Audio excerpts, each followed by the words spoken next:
สบายดีพ่อแม่พี่น้องที่เคารพและนับถือหักแพงสุขสุคนเนาะบ่ว่าคนภายในประเทศลาวและต่างประเทศซึ่งวันนี้เฟื่องจะพาพี่น้องมาเฮ็ดเลือดแปลงเป็ดกินถ้ามีว่าจีพาแฟนซื้อชิ้นเป็ดมาปิ้งแต่ว่าแฟนเฟื่องแล้วก็เฟื่องรู้สึกอยากเลือดแปลงเป็ดหลายกว่าก็เลย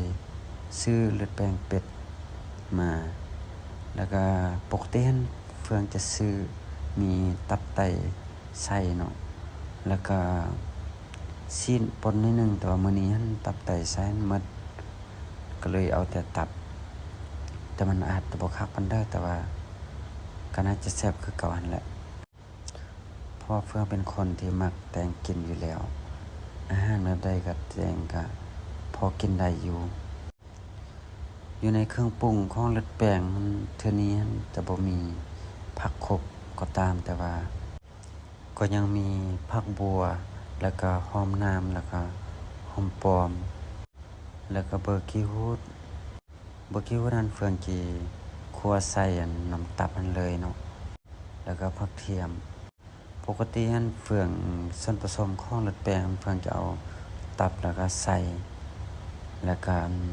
ไตแล้วก็ซีนใน1ป่นเนาะแต่ว่ามื้อนี้บ่ได้มีหยังหลายมีแต่ตับเนาะ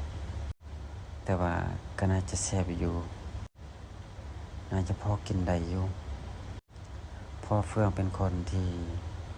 มักเรื่องการแต่งกินอยู่แล้วมันก็บ่ถึงขั้นแซ่บแต่แซ่บบาดแต่ว่าก็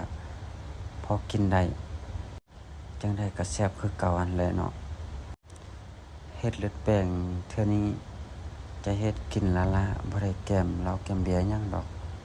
เพราะปกติเฟื่องกินประเภทเลือดแปลงหรือว่าซอยจุจะกินเอาเหล้าหรือว่าเบียร์อัดใส่แก่ข้าวเนาะแต่ว่ามื้อนี้บ่ได้เอาเบียร์เพราะว่าบ่ค่อยมักเบียร์ปานใดเนาะบ่คือสมัยแต่กี้สมัยวัยรุ่นกินเบียร์ทุกมื้อแต่ว่ามื้อนี้ขอเอาแต่เลือดแปลงอย่างเดียวก็พอเนาะและเทื่อนี้เฟื่องอาจจะบ่เฮ็ดแต่ละขั้นตอนให้พ่อแม่พี่น้องเบิ่งเนาะ